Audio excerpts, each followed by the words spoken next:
और मैंने एंड में पेपर में भी जब मुझे लग रहा था कि नहीं होगा सिलेक्शन, तो मैंने यही सोच के किया कि मेरी मम्मी बाहर वेट कर रही है और वो इतने टाइम से मेरा वेट कर रही है। ठीक है।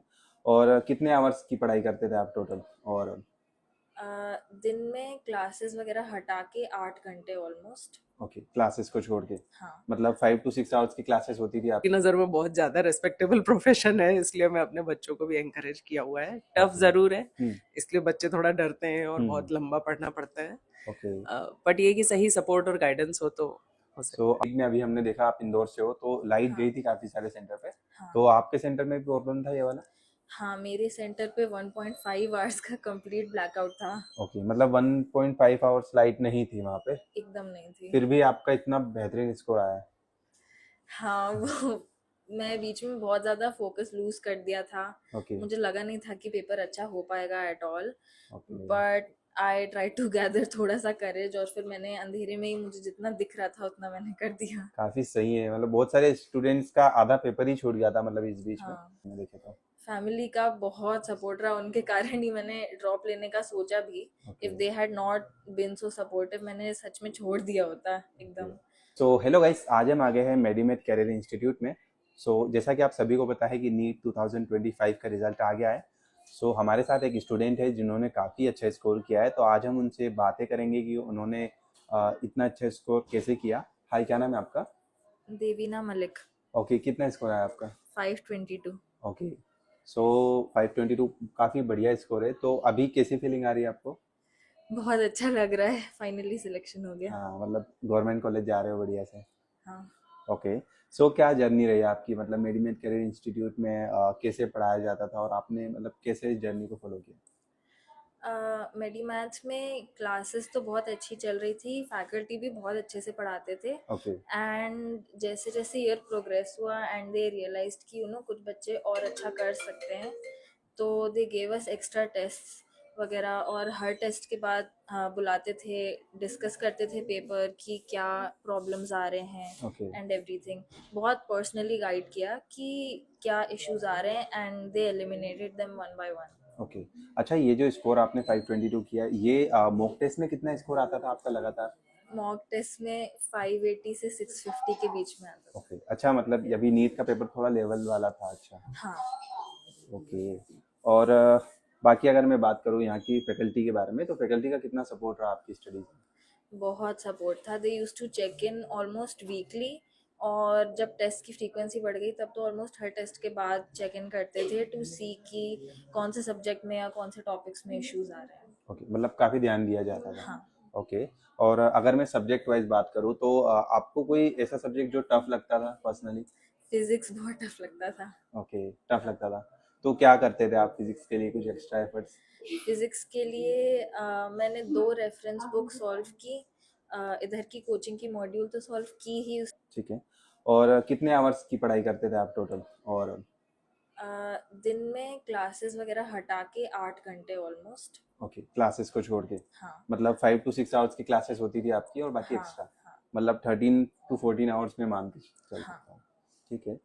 और बताइए, और क्या क्या मतलब आपको डिफिकल्टीज फेस करना पड़ा पूरे साल, क्योंकि नीट का पेपर लास्ट ईयर काफ़ी आसान था तो कट ऑफ बढ़ गया था, हाँ। हाँ। तो फिर इस साल आपने कैसे चीज़ों को संभाला मतलब? लास्ट ईयर भी I was quite close to the cut off, मतलब बस 10-12 मार्क्स से मेरा सिलेक्शन रह गया था। ओके।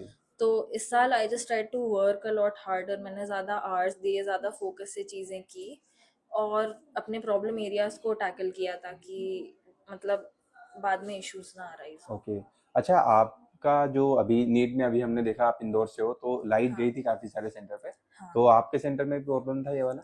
हाँ, मेरे सेंटर पे 1.5 आवर्स का कंप्लीट ब्लैकआउट था। ओके, मतलब 1.5 आवर्स लाइट नहीं थी वहाँ पे, एकदम नहीं थी। फिर भी आपका इतना बेहतरीन स्कोर आया है।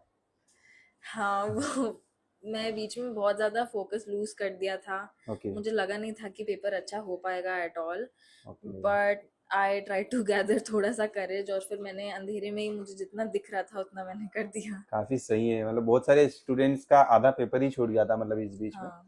तो मतलब आपने पेपर अटेम्प्ट कैसे किया, मतलब कोई ऐसा कोई फिक्स था कि पहले फिजिक्स या केमिस्ट्री करना है, ऐसा कुछ? हाँ, मैं बायो पहले अटेम्प्ट करती हूँ, फिर केमिस्ट्री और लास्ट में फिजिक्स। ओके। और ओएमआर में टिपिकली एंड में भरती हूँ क्योंकि मैं बहुत जल्दी जल्दी पेपर सॉल्व करती थी, बट ओके। लाइट चली गई थी तो मेरा ओएमआर पूरा रह गया था और फिजिक्स का पूरा सेक्शन बचा हुआ था। ओके।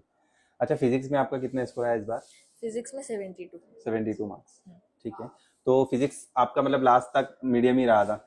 हाँ, ओके, मतलब ठीक इस है। बार क्या हुआ कि मुझे पेपर दिखा नहीं अच्छे से, तो उसमें बहुत सारे क्वेश्चंस में ऐसी एरर हो गई। ठीक है। और केमिस्ट्री में कितना स्कोर रहा? केमिस्ट्री में 133। ओके, केमिस्ट्री में अच्छा स्कोर है।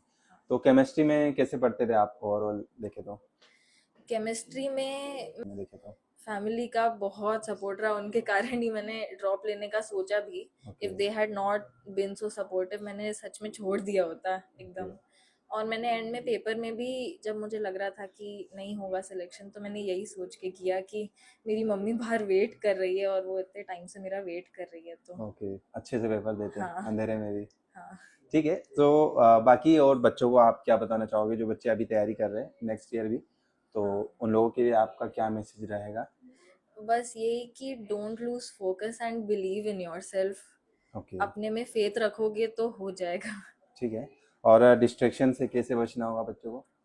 डिस्ट्रैक्शन से, अगर if you want it bad enough तो डिस्ट्रैक्शंस अपने आप थोड़ा सा ट्यून आउट होने लगते हैं, क्योंकि आपका फोकस एक ही गोल पे हो जाता है ना। ओके। तो टनल विजन जैसा होना चाहिए।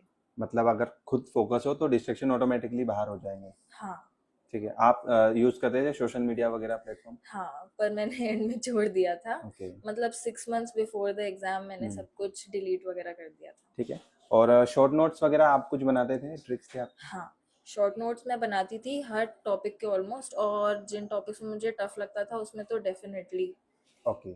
और क्या चीज़ें मेडीमेड की स्पेशली आपको अच्छी लगी, क्योंकि इंस्टीट्यूट काफ़ी सारे इंदौर में, हाँ। तो एक अच्छा कोचिंग सिलेक्ट करने में काफ़ी प्रॉब्लम आती है बच्चों को। हाँ। तो मेडीमेड क्यों सिलेक्ट करना चाहिए बच्चों को, कोई ऐसी मेन रीज़न ऐसा कुछ?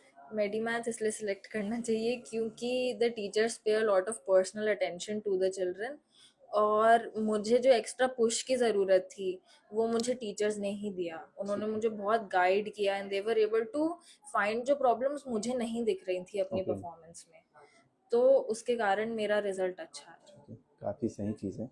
ओके। हमारे साथ पेरेंट्स भी है देवीना के।